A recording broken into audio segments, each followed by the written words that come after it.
Gente, hoje eu tô no Ópera e eu tô com um cara que canta, que é absurdo. Ele acabou de sair do palco e a gente tá aqui no escritório do Ópera. Aqui, ó, tem as comidas pro pessoal se alimentar. E hoje eu tô com o Nando Fernandes, que tocou em Uberlândia, e eu não poderia perder a oportunidade de trazer ele aqui pro Simanca. E a minha cinegrafista hoje é a Poena. Muito obrigado por estar aqui comigo. Vem pro Simanca, que hoje o Simanca é rock and roll, é a música de qualidade e é com o Nando Fernandes. Isso aí.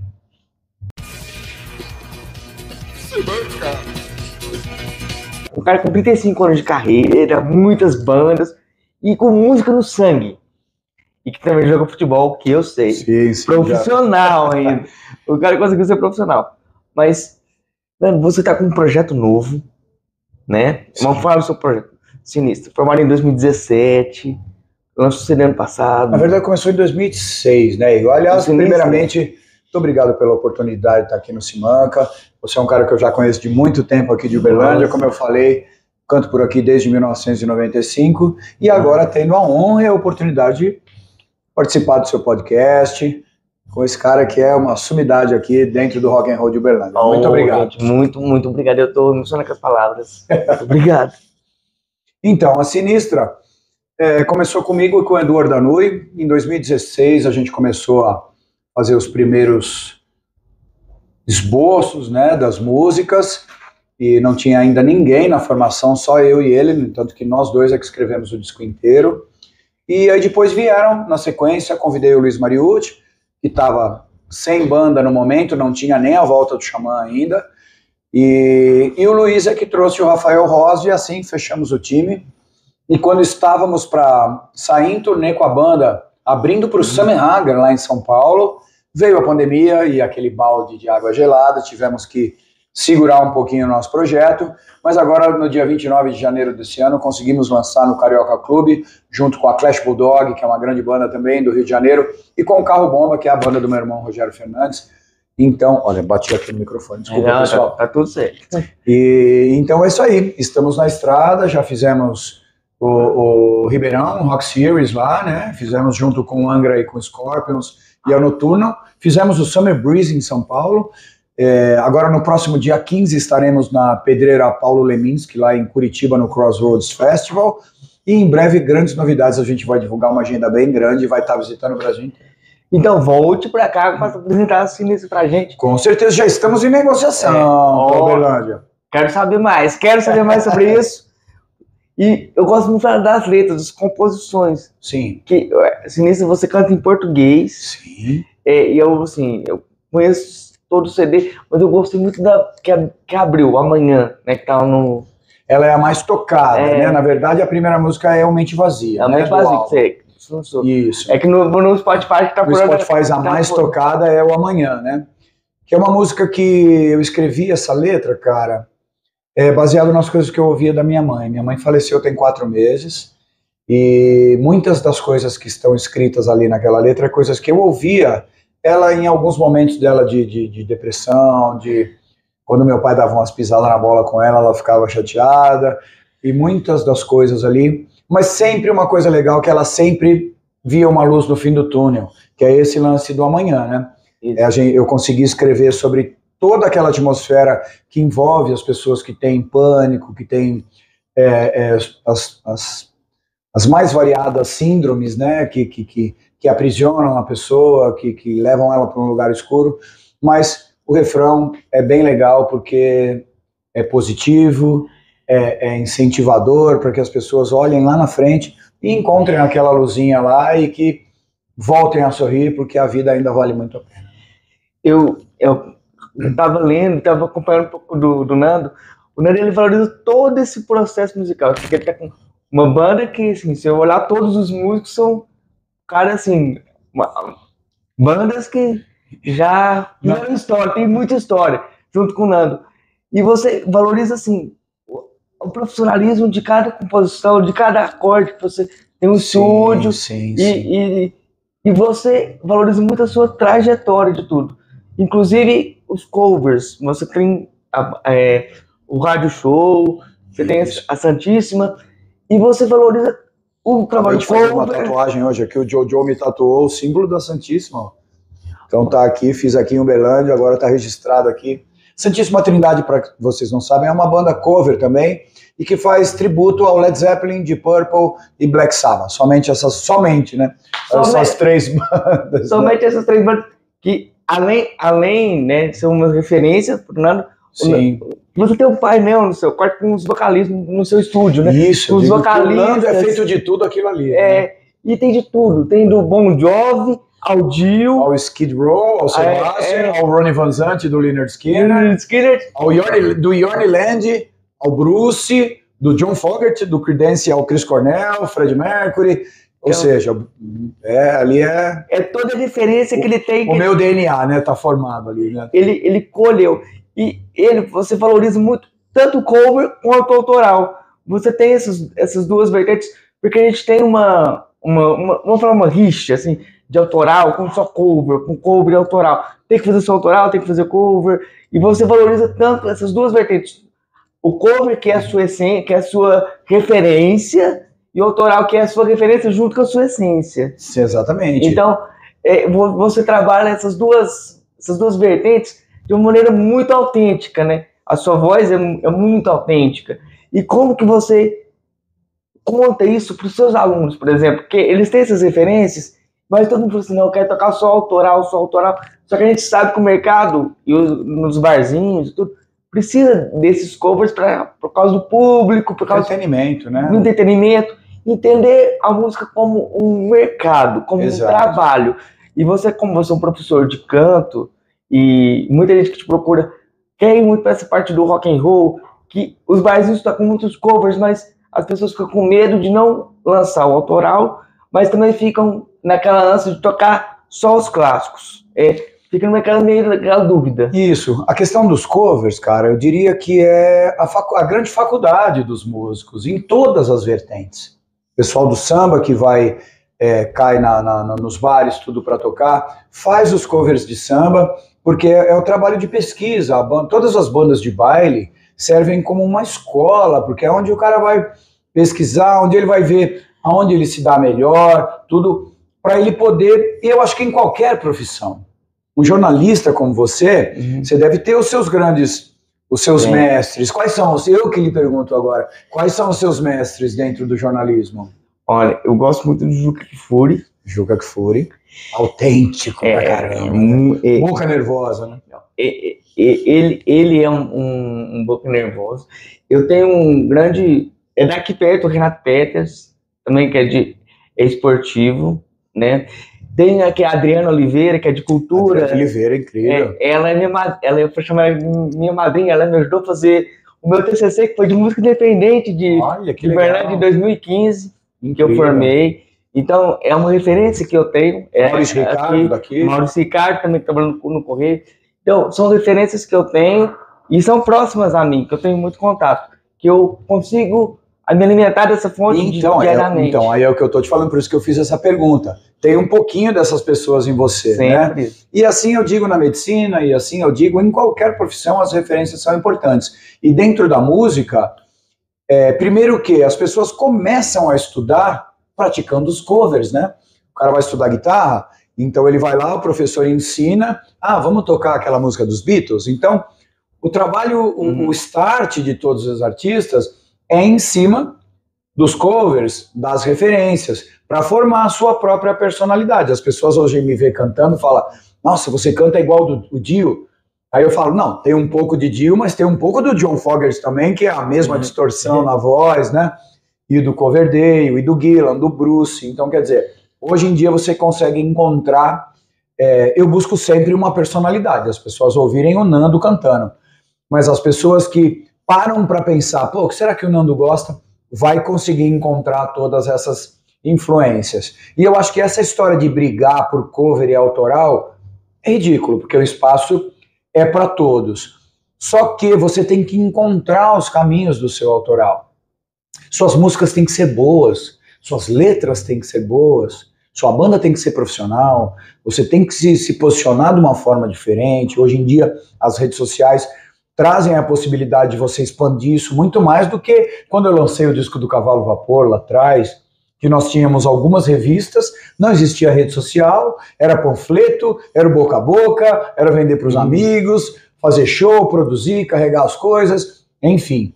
Mas eu acho que isso sintetiza essa coisa que eu acho totalmente desnecessário, quem faz cover ou quem faz autoral, eu acho que todo mundo tinha que fazer tudo ao mesmo tempo, sempre.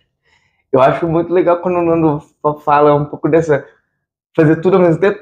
O Nando, ele era jogador de futebol e ele começou a cantar meio por acaso, quando ele foi acompanhar os ensaios de uns amigos. Do meu irmão, do Rogério Fernandes. Do Rogério Fernandes. Aí ele começou a aprender a cantar e ele foi se profissionalizando com isso. Eu acho muito interessante. O rock já estava no meu DNA, por causa eu sou caçula de 5 irmãos que já ouviam sempre rock. E o Rogério sempre cantou muito bem. Abriu a boca e saiu cantando excelente. Eu tive que pegar um caminho tortuoso para entender, aprender para conseguir hoje chegar. Vou morrer aprendiz, né? E longe de cantar aquilo que eu gostaria, né? Assim, por exigência, né, a gente... Os nossos limites sempre vão se alterando, né? A gente alcança uma coisa, logo a gente visualiza outra, que é mais difícil ainda, e vai ser assim até o fim, né? Mas nada assim, você é uma pessoa com 35 anos de carreira, e a gente acabou de acompanhar um show, a sua voz está impecável. Tá inteira, tá inteira. Tô um pouquinho cansado, porque ontem a gente fiz show na quinta-feira, viajei, ensaiei ontem o dia inteiro esse show, hoje fizemos uma passagem de som bem carregada também, e fizemos aí agora quase, sei lá, 2 horas e meia, quase 3 horas de show, e a voz tá legal, graças a Deus, mas porque eu também sou bem disciplinado, viu? Eu ia te perguntar isso. Dentro e fora dos palcos, né? Você só me viu bebendo água. É isso que eu ia falar. Eu queria pegar essas dicas, porque... Eu não sou um garotão, né, Igor? Tô com 56 anos, né? Mas a gente tem que passar essa dica para essa nova geração, os cuidados que você tem com a voz, com o seu trabalho.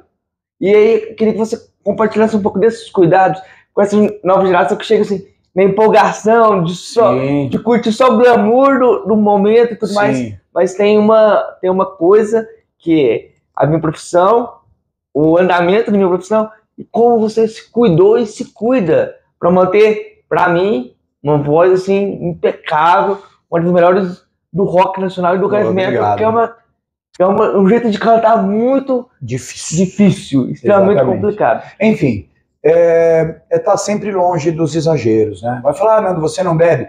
Bebo, tomo meu vinhozinho, de vez em quando tomo meu Jack Daniels, tudo, mas eu não tenho o hábito. O álcool é uma das coisas mais perigosas para os cantores, tá? Então, aquela pessoa que vai cantar na noite e bebe pra caramba durante o trabalho, ela só vai sentir o prejuízo no dia seguinte, né? Então eu hidrato muito a minha voz e, como orientador vocal, eu criei a minha própria técnica de ensinar, né? Busquei em livros, tive algumas aulas com Benito Maresca, que é um dos maiores tenores que nós tivemos no Brasil. Então, você não ser dado aos excessos, tomar um cuidado com as coisas que machucam e atrapalham o trato vocal, que é cigarro, que são as drogas pesadas, que é o álcool. Infelizmente, se você quer ser um cantor com uma voz que tenha uma longevidade, né? Estou com 56 anos e consigo cantar coisas que eu gravei com 21, 22 anos, né? Então você tem que se privar de determinados prazeres, pelo menos durante o seu trabalho. O advogado não toma uísque no escritório dele o dia inteiro. O médico não entra com uma long neck para fazer uma cirurgia. Então, se você vai trabalhar, quer trabalhar em alta performance e quer não se prejudicar com isso, saiba colocar os seus momentos de prazer em lugares certos.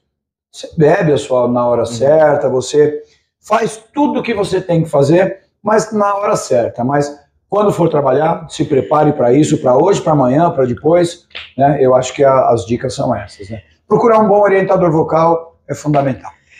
Nando, a gente falou muito de sua carreira musical, vai continuar falando, mas o Nando, a voz dele é conhecida no Brasil inteiro, porque publicitário... I like to mob. I like to mob, just like that. Viu? Cara, ele tem inúmeros trabalhos publicitários que marcaram a época. Muitos. Além do mob, você pode... Estão lá no meu Instagram. A galera pode conferir lá no @NandoFernandesVocal. Eu coloquei, acho que tem uns 13 ou 14 trabalhos lá incríveis de grandes marcas, assim, né? Como o Fiat Mobi, que eu cantei aqui um pedacinho para vocês. É isso aí, ó. Gente, vai porque é sensacional. É um mercado muito, de um nicho muito específico que você já fechado, que você já conseguiu já marcar, romper, né, as barreiras. Você rompeu muitas barreiras. Primeiro, um cantor de metal com uma voz diferenciada entrou num mercado bem específico. Sim, e se manter nesse mercado é muito complicado. Sim. Então é um trabalho profissional muito diferente, a gente pode dizer assim. E eu queria saber também, Nando, a gente está num momento que tudo está nas redes sociais. Sim. Então eu quero saber assim, o que eu posso saber do Nando que eu não encontro no Google, eu não encontro nas redes sociais, eu não encontro em nenhum podcast, que eu sei que você já participou de alguns, eu vi alguns. Eu quero saber uma coisa inédita que ninguém sabe, que ninguém consegue encontrar na internet ou nas redes sociais do Nando. Olha, vou ter que pensar aqui algumas coisas, hein? Eu já postei tanta coisa, mas deixa eu pensar aqui, uma coisa legal. Por exemplo, como que o Ian Gillan gravou gaita no CD do Cavalo Vapor? Fui no hotel, olha que coisa louca. Fui no hotel, conversei com o Gillan, falei, ó, tô gravando um disco, a idade que você gravou o Machine Head do Deep Purple, será que você poderia fazer uma participação no meu disco? Aí ele falou, olha, garoto, era mais ou menos 1h da tarde, ele falou, ó, eu tenho que ir pra MTV, então volta aqui mais ou menos umas 5 da tarde. Falei, agilizei um carro pra ir e tudo, mas eu falei, ele vai chegar aqui, vai falar que não deu e tudo. Daqui a pouco o Gillan entrou no saguão do hotel, Maxuri Plaza, em São Paulo, e falou, ó, tinha um monte de gente em cima dele, ele me procurou, olhou pra mim e falou, ó, em 5 minutos a gente vai. Eu quase desmaiei. Aí fomos,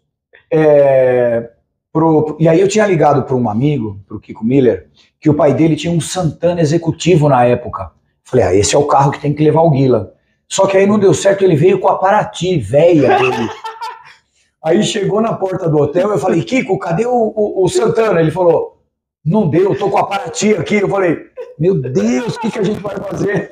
Então vamos colocar o Gillan na Paraty.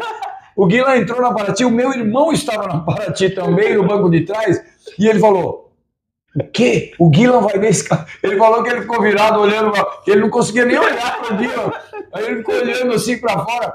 Aí o Kiko, que estava dirigindo, falou, em inglês, pô, será que você não poderia autografar o teto do meu carro, né, meu? Aí o Gillan pegou, autografou o teto do carro dele, né? E eu tava num Chevette, no outro carro, olhando no trânsito de São Paulo, e olhava e falava, não é possível, eu tô aqui. O Ian Gillan tá naquele carro indo gravar gaita no meu disco. Meu Deus do céu. Bom, enfim, chegamos no estúdio, o Gillan gravou a gaita, levou a gaita num tom errado, por isso que ela é só uma vinheta antes da música Antes Só do Cavalo Vapor, que tá no Spotify. Aí beleza, rolou. Uma semana depois, sabe o que aconteceu? Roubaram a Paraty do Kiko com o autógrafo do Gillan no teto. Aí o tempo passou, tal. Eu nunca mais soube do cara que fez a filmagem do Ian Gillan gravando no estúdio.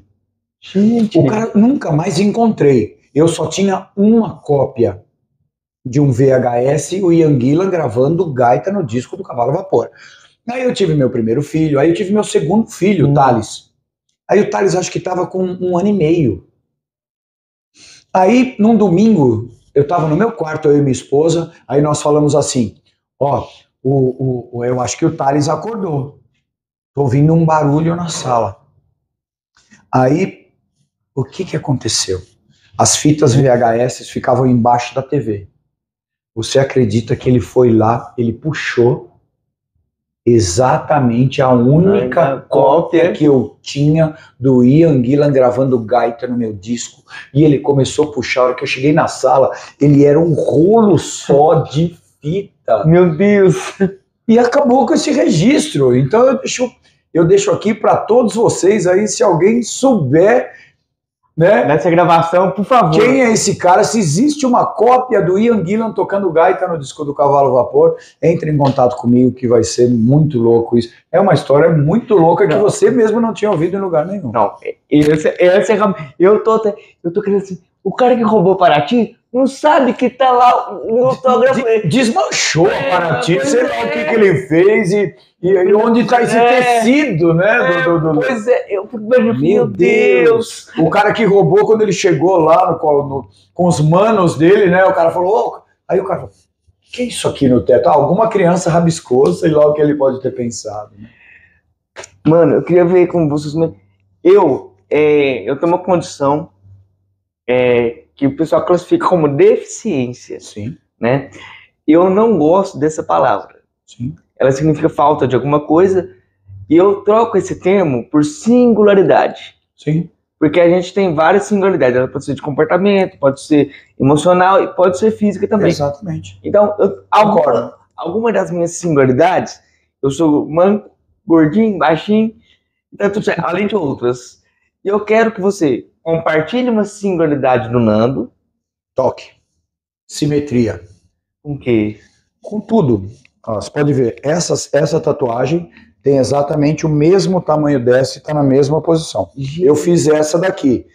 Eu vou ter que fazer outra aqui com o mesmo tamanho.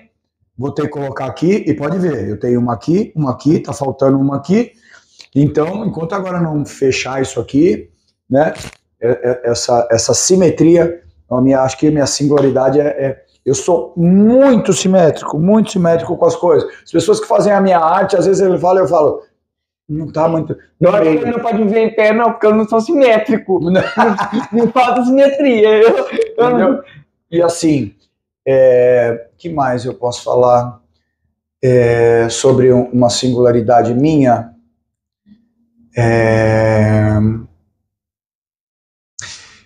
Não é uma possessividade assim, né? Mas eu tenho as minhas, eu acho que são mais comportamentais. Físico eu não tenho, eu acho que está tudo em ordem aqui, tirando o meu colesterol que estava um pouco alto, apesar de ser magrinho, né? Mas eu acho que é mais comportamental e emocional. Hoje em dia o meu emocional me faz roer as unhas demais, me faz... Ansiedade. Muita ansiedade, muita ansiedade. E a questão de eu procrastinar, eu preciso me organizar um pouquinho para começar e terminar muitos trabalhos. Às vezes eu não sei se isso você pode tratar como singularidade. Lógico, né? Pode. Mas então eu acho que está dentro mais do campo emocional e comportamental nessa história do toque, que é maluco isso aí. Eu piso em linhas, eu faço essas coisas, mas às vezes eu não piso. Às vezes eu não... Que doido. Você já foi entrevistado por alguém assim meio tortinho, assim, que fala... Cara, eu não lembro, cara. Não... Porque se eu sou 35 anos, tem que perguntar pra ele. Não é possível que eu fui o primeiro cara meio que diferente que me entrevistou. Uma das melhores vozes... Singular. Com singularidades especiais, né? Tipo...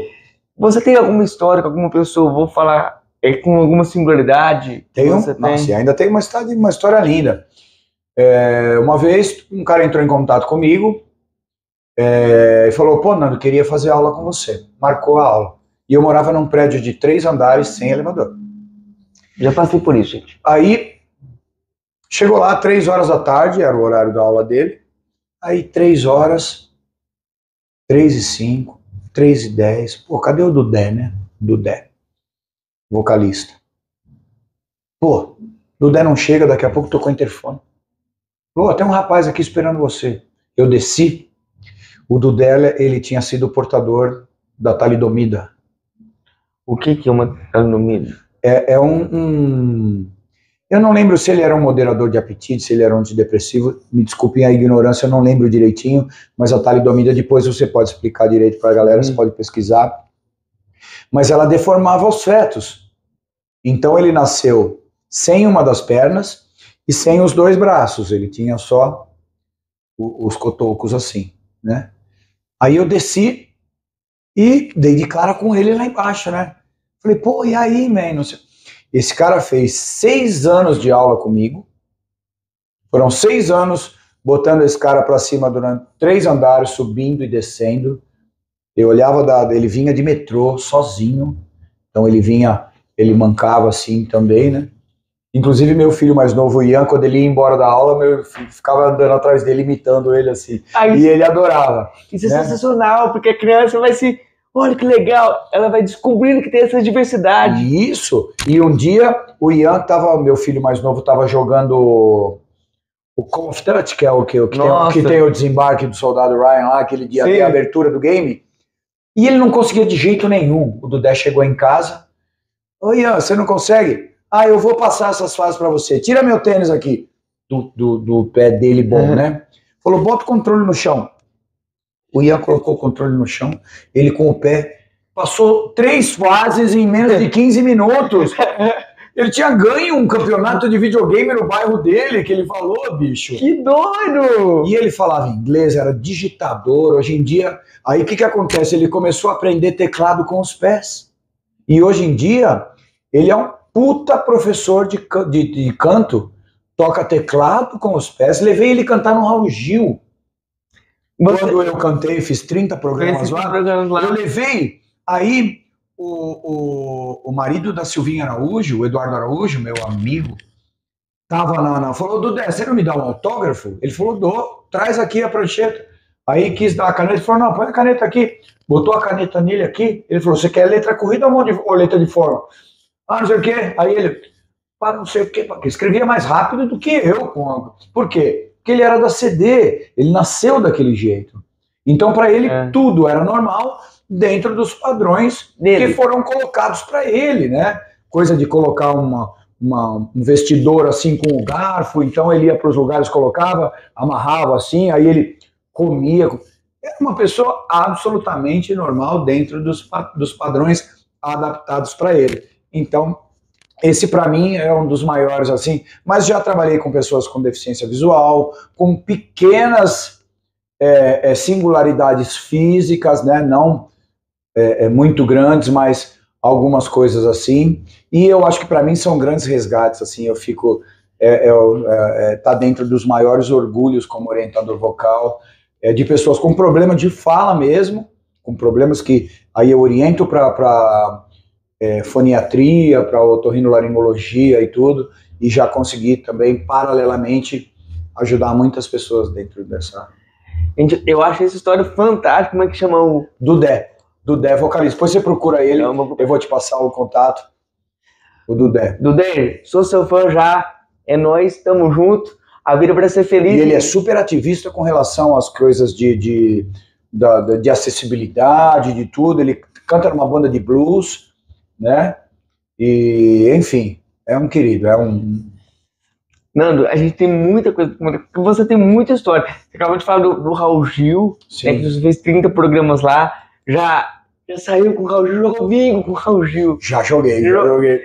O Nando jogou bingo com o Raul Gil. Da onde ele põe a mão, ele tirava a nota de 50, era a coisa mais louca do planeta. E o mais legal é que o Raul Gil, todo mundo fala, mas ele canta muito, e o Nando comprou, não. O Raul Gil canta demais. Ele canta muito. Meu Deus do céu, como aquele velho canta os boleros e as músicas eruditas, canta demais. E para ver o profissionalismo da carreira do Nando, ele é conhecido como cantor de metal, um dos grandes vocalistas de metal do Brasil, clássicos do rock, ele tem o Rádio Show Santíssima, para fazer os clássicos, seja do metal, seja do rock clássico, ele tocou aqui no Ópera hoje, e ele tem a Sinistra, que ele faz mais um metal autoral dele, mas ele também já tocou, e já foi back vocal da Vanessa Camargo. Durante 1 ano e pouco. Você vê como são os ossos do ofício, né? E fiz com muita honra. Gravei o DVD O Transparente, produzido pela Marlene Matos, no Rio de Janeiro. Marlene Matos da Xuxa. É isso aí. Só que eu ia fazer backing vocals para ela, de calça de couro, com os cabelos até aqui, entendeu? E cantava tudo que tinha que cantar, e em Barretos uma vez, eu tava num telão, ela no outro cantando os tribalistas. Você é assim, tudo. E ela com a cabecinha encostada aqui assim, eu cantando com ela, e os metal ia no rodeio pra me ver. Os caras de camiseta preta iam no rodeio e ficavam lá, Nando, é nóis. Eu adoro essa história, porque Aí eu tô destruindo isso. Tá tudo certo. Ele tá tendo uma ótima entrevista aqui, e eu ele fez uma palhinha também com o Zezé de Camargo. Ele, nesse meio dessa turnê lá, ele acabou tocando com o Zezé de Camargo também. Porque o cara que fazia os backing vocals, o Caio Flávio, muito meu amigo, ele tinha uma audiência no dia que ele não podia faltar. Aí ele falou, Nando, você me cobre lá? Eu falei, cubro. Aí peguei 20 e tantas músicas em 7 dias e fui lá, participei como backing vocals num show do Zezé e do Luciano. Nando, eu vou te liberar, que você deve estar morrendo de fome, tadinho de você. Não, tô tranquilo, eu que te agradeço pela oportunidade, Igor. E eu queria só, eu sou 35 anos de várias bandas, né? A gente sabe que você tocou em muitas com muito destaque, né? Você conhece todo mundo da cena, né? Sim, sim. Então, você tem o Hangar também, você tocou sim, tenho muito orgulho de ter gravado aquele disco. Você tocou, e grande sucesso aquele disco, sim, né? Sim, foi. Todo mundo lembra do... Colocou o Hangar num patamar bem alto, assim, bem né? alto. Dentro do heavy metal nacional. E... por conta do Aquiles também, que é um expoente dentro do instrumento, né? Então, mas você hoje tá focado na Sinistra. Sim. E já divulgou aqui várias datas e vários festivais. Tem alguma previsão de tocar fora do Brasil com a Sinistra, cantando em português? Tem o nosso empresário, que é o Maurício Tarrago, do Rio de Janeiro. Ele tem alguns contatos em Portugal e na Espanha e parece que está viabilizando algumas coisas para isso. E para as pessoas que querem também ver dessa minha parte internacional, eu sou um artista da Frontiers Records italiana. Então, no começo da pandemia, eu gravei um disco chamado Brother Against Brother com o Renan Zonta, do Electric Mob, que é um cara lá de Cascavel que canta demais, cantou no The Voice. E dentro de um outro contrato, eu gravei com uma banda chamada The Grandmaster, junto com o Jens Ludwig, guitarrista do Ed Guy. Do Ed Guy. Né? Que é o Tobias Sama, do Avantasia, tudo. Então vocês podem procurar no Spotify, Brother Against Brother, né? Irmão contra irmão. Inclusive o disco é temático, fala sobre Moisés e Ramsés. E o The Grandmaster, que esse sim, em parceria com o guitarrista do Ed Guy, Jens Ludwig. Os discos são maravilhosos, maravilhosos. Não é porque eu gravei não, mas as músicas são muito boas, foram muito bem gravadas e fizeram bastante sucesso fora do Brasil. Para encerrar, tem alguma música que seja sua, que você canta, que te marcou, assim, nesses 35 anos? Não, essa aqui foi difícil eu conseguir fazer. Alguma situação que te marcou muito, que você lembra dela com muito carinho até hoje? Eu acredito que hoje, falando do Amanhã, da Sinistra mesmo, que é uma música que tem sido muito difícil cantar nos shows agora, depois da passagem da minha mãe, eu tenho que me segurar muito para não me desequilibrar emocionalmente, tenho chorado durante ela em todos os shows, então é a música do momento que eu realmente tenho que encarar ela de uma forma diferente, e tratar mais como homenagem, né? Porque eu ainda sofro demais quando canto. E com essa homenagem que ele fez à mãe, a gente vai encerrar o Smack de hoje. Quero agradecer muito o Nando, que ele lembrou que me viu durante o show. E eu fico muito, muito feliz. Então, eu espero que tenha gostado da entrevista. Agradecer a Poena também, uma amiga querida que está sendo a nossa cinegrafista hoje. A Tainá, todo o pessoal da ópera que viabilizou o espaço, a entrevista. Estou muito honrado. A Tainá, todo o pessoal do ópera que sempre disponibiliza o espaço aqui para a gente fazer essas entrevistas. A Kelly, o Barata, que são amigos, parceiros. O Barata é meu irmão, né? Porque eu vi ele dar os primeiros gritos. Fui mentor de muitos papos com ele, e ele é um guerreiro, ele é um orgulho para essa cidade. Ele é o orgulho, e ele leva o nome da cidade para o Brasil inteiro. É isso aí. E ele trabalha a cultura da melhor forma, com muita garra, muito profissionalismo e muito amor, assim como o Nando também faz. E é o cara que me trouxe depois de 4 anos aqui, né? A última vez que eu tinha cantado aqui, tinha sido na homenagem ao André Matos, lá no London. E depois de 4 anos, através do Jojo, da Tainá, da Kelly, do Barata, estão me dando essa felicidade de poder cantar em Uberlândia novamente. Eu quero tirar uma dúvida com você, não é uma pergunta, é uma dúvida mesmo. Eu acho que eu ouvi numa notícia que ia sair agora em 2023 uma música inédita sua com André Matos, ou eu li errado? Não, isso é verdade, porque são as últimas gravações do André Matos, né? São 2 músicas em dueto comigo, eu e ele cantando juntos a mesma música. Estou aguardando uma liberação da minha gravadora. Isso aí é um projeto do Saulo, um baterista lá do interior de São Paulo, que ele me chamou para gravar as músicas, eu gravei. Aí depois que eu gravei as vozes, ele convidou o Fábio Laguna, convidou eu acho que está o Felipe Andreoli e está o Rafael Bittencourt nas músicas também. E aí passaram-se muitos anos, quase 7 anos que eu já tinha gravado as coisas. Quando o André voltou a fazer os shows com o Xamã, ele procurou o André, falou, você poderia participar de umas músicas comigo? O Nando gravou algumas vozes já. Aí eu abri mão de algumas partes minhas das músicas, para ele encaixar a voz dele, e é isso, é uma coisa inédita, que inclusive estou na segunda parte do filme do André Matos também agora, que está em cartaz, né? E do documentário sobre a vida e a obra do André. Então, eu tive esse privilégio de as 2 últimas gravações do André Matos, que vão ser divulgadas não sei quando agora, mas é em dueto comigo. Pode dar uma palhinha ou não? Eu não lembro direito das coisas, eu não precisaria ouvir, assim, faz muito tempo, né? Assim. E você falou também do documentário da segunda parte do André Matos. Eu tô prolongando, que eu já despedi, mas tô prolongando, tô falando do André Matos, que é, pra muitos, a maior voz do metal, né? E a última vez que ele esteve aqui em Uberlândia foi cantando comigo. Foi com você. Num projeto dentro do Heavy Metal do London ali, mano. Foi muito então, legal. Assim, é bom você relembrar essas histórias, a gente vai contando uma história e relembrando outras. E eu quero te agradecer muito. Imagina, eu te agradeço. Essa participação no podcast do Simanca. E espero te receber aqui outras vezes. E eu que te espero aqui para prestigiar. Com mais tempo eu estarei aqui com certeza. E venha, volte e traga sinistro pra gente. Um abraço. Um abraço, garoto. Obrigado, galera de Uberlândia. Prestigiem o Simanca, porque é difícil a gente encontrar pessoas que se dediquem para divulgar a cena local e vir aqui entrevistar os amigos que vêm de outras cidades, que vêm aqui prestigiar o rock em Uberlândia.